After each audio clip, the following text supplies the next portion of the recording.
Sir, kung pabalikin mo ako sana pagka-presidente, I will make up for the yung kulang na ano. Kawawa naman po yung mga pamilya, Mr. President. Actually, marami po mga napatay na hindi po nabibigyan ng hustisya, and I think this is not a laughing matter, Mr. Chairman. This is my message, sir. Yes. Pagka pumasok ka sa droga, pumasok sa krimen, iyo yan. But iyo yan.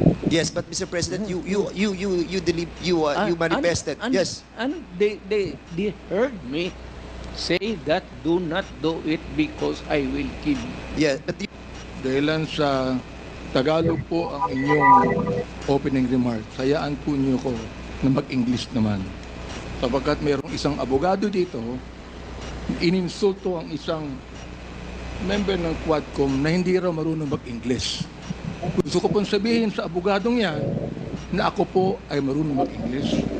Baka mas marunong pa ako sa kanya mag-English. Gusto ko yung abogado natin na nang insulto dito sa isang member natin dito, makinig na mabuti at i-correct niya ang English ko kung kinakailangan. 30 minutes po ang kanyang inubos. I think I will not be delivering any opening remarks, and advice lamang po kay sa ating chairman, huwag mo masyadong seryoso yun yung mga bashers mo. As a matter of fact, madami po talaga mga bashers, pero alam mo, mga troll farms yan eh. At wag na lang po nating intindihin. Kung ayaw mo masaktan, no, edi wag kang magbasa. I think we all know na marami po talaga itong mga troll farms. At yan naman po talagang ginagamit na taktika against us all. But Alam mo talagang marami, pero hindi ko binabasa yan. Hindi ko inaalala yan. Gusto ko lang sabihin sa DDS troll at DDS vloggers, ilang boto ba ang ibinigay nyo sa former president sa botong ibinigay ng Baptist community sa kanya? Yun lang po ang tanong ko. Thank you, Congressman Abante. You have made your point in your opening statement. So we will now proceed. Instead of delivering an opening remarks, you said you're going to show a clip. Is that? magandang umaga po, Mr. President, at sa lahat po ng mga resource persons who are here today. Magandang umaga po. Isahin ko na lang, and I will not repeat it. I did it as a matter of principle to protect my country. That is the long and short of it. Kung anong tanong man ninyo. Mr. Chairman, Mr. President, 2 days ago you have mentioned that wala po kayong pamasahe papunta po dito, and I'm pretty shocked that you have 1 million in your account to help our policemen, and we salute you, Mr. President, for that, and for being honest that you will be. 1 million is for my. Wait po, Mr. President. Mr. President, I'm still at the floor, Mr. President. Excuse me. For my As much- medicine and subsistence. Let me remind everybody to please calm down. Let the person talking finish his sentence first before you interject. Okay? Yun lamang po ang aking paalala sa lahat. Mr. President, Mr. Chairman, yung po 1 million na ipagkakalob po ninyo will go a long way. And we are very thankful because marami pong mga officers po natin, mga kapulisan po natin na natanggal na po. As a matter of fact, to be exact with that, Mr. Chairman, 195 officers na po itong na-dismiss. Nasira po ang kanilang buhay, nawalan po sila ng trabaho, they were humiliated, their dignity was lost. And Mr. Chairman, Mr. President, that 1 million we go a long way. I will hand to you the 1 million. Point of order, Mr. Chairman. Before this. Point of order, Mr. Chairman. What is the rule that was violated? What is the point of order of Congressman The Paduan? former president is speaking without the recognition of the chairman. And please, Mr. President, former president, you know the rules. It was read by Chairman Acop. And being a former congressman, you know the internal rules. Let the members of this committee finish the question before answering. That's my first point of order, Mr. Chairman. And I hope the former president understand. Nakalimutan The rules. ko na yun. Yung rules na yun. Oh, now, I now want you. Hindi Pinapaalala ko po. I'm not. Now again, I am Mr. not- Chairman. Chairman, Hearing suspended. the former president is Hearing speaking. suspended. Hearing is resumed. Before I allow everybody to speak, please be reminded, mga kasama, mga resource persons, to always address the chairperson when you want to speak and wait for the chair to recognize you. Para ho maganda yung communication, yung palitan po ng ating komunikasyon. Mahirap po kasi na nag-uunahan tayo magsalita, dadating po sa punto, nagtataasan na ho tayo ng boses, ayaw naman po nating mangyari yan because napaka maselan at napaka-importante nitong ating pinag-uusapan. I do request from our resource person to please address the chair first before we speak, and the same as well to the members. No, please address the chair.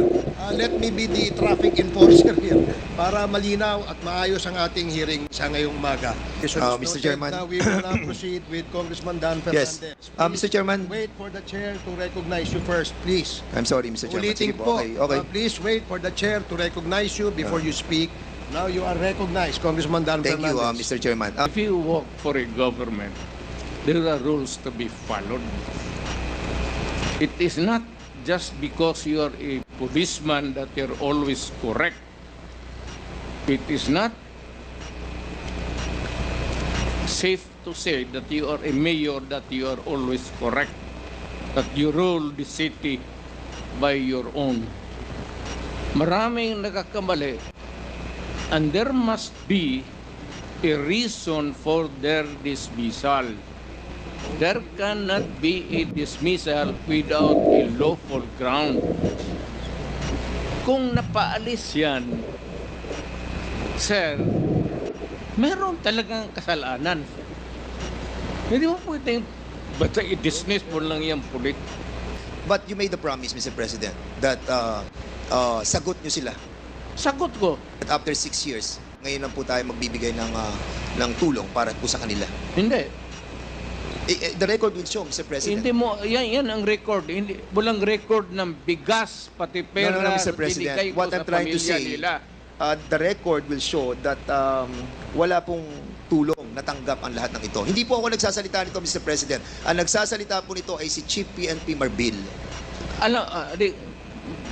Alam mo si Marvin, you remind him, hindi nakalista yung mga bigas na binigay ko sa mga pamilya ng polis, pera, enrollment ng mga bata.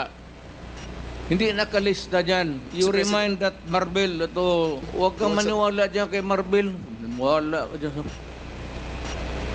Sir, So, sandali lang. Yes, I'm sir. not trying to be smart, Alec. I'm sorry if I'm overdoing. Hindi, it's okay po, Mr. President. No problem po. It's not really, hindi ko sinasadya yun. Opo. I respect I was once a member of Congress. Medyo emotional lang kasi ako basta sa crime na talagang galit ako sa kriminal. We Baka- understand that po, Mr. President. Nandito na lang rin tayo. Pag nahuli ninyo, patayin nyo lahat. Huwag ninyong dalhin sa Sir, pupunta ng presuhan niya, papakainin ko pa yung mga Mr. President, thank you so much for refraining yourself from speaking bad yes, words. sir. We appreciate that. No? Nakikita po namin na talagang pinipigilan nyo ang sarili nyo. takot ako sa inyo, sir. Ninenervyos Hindi po, na sir. ako. Natutuwa po kami dahil nga nagiging maayos po yung Pero ating totoo. usapan po, sir. Sir, kasi po may... Sweating nga, so. Takot talaga ako sa inyo. Kami rin po, malabig din po kamay namin dahil sino po ba yung sinasabi na assistant na magdi-disburse po ng pera para sa reward system? Yes. Sino po, Mr. President? Hindi ko na kung sinong kahiro doon. A police operation cannot be funded by private money. That is not allowed by law. In accordance with the rule of COMELEC, yung excess money po na ginagamit po natin sa kampanya must be return back to the COMELEC, Mr. Chair, to the donors, Mr. Maniwala President. ganyan. Hindi, yun po sinasabi ng COMELEC, Mr. President. And yun po yung batas na atin po dapat sundin. Tanungin kita, sinong kandidato nagsauli? Mr. President, you cannot ask question. We will be the one asking question. That's why I said, Kasi po kami po, pag nakakatanggap because po, it Mr. President, I is still have the floor. congruous Mr. President, Mr. public President. interest to protect public interest. Kaya nga po, Mr. President, Yes. na-utilize po yun. Yung sa, Yes, correct. Thank you. Mr. President, your pronouncement that don't destroy my country cause I will kill you. Does this pertains to all of these elements, Mr. Hindi naman. Sir, I was really particularly worried because yung droga kasi ang target yung mga bata. Hindi tayo. Ang droga na distribute dyan sa mga high school, dyan sa mga ano, kung ang next generation ng Pilipino puro durog, puro bangag, at marami nakikita mo dito, marami mga opisyal natin sa gobyerno, nakikita mo mga bangag. Alam mo na kung sino ang bangag. Tinatawag nila. Kaya ako, sir, I'm just being, I was being a father of the city. But talagang galit ako sa kriminal. Those in trafficking sa drugs, may utak yun. Yun sila ang nag-traffic ng drugs. And they avoid taking drugs because alam nila na kung malulong sila sa droga, hindi na nila magamit yung utak nila. Mr. Kaya, President, yung yes. sinabi nila na hindi lahat drogista, tama yun. Yung Pero ito po ay mga collateral damage. Sabi nga po, shit happens eh. Diba? Sabi ni Gerald Bato.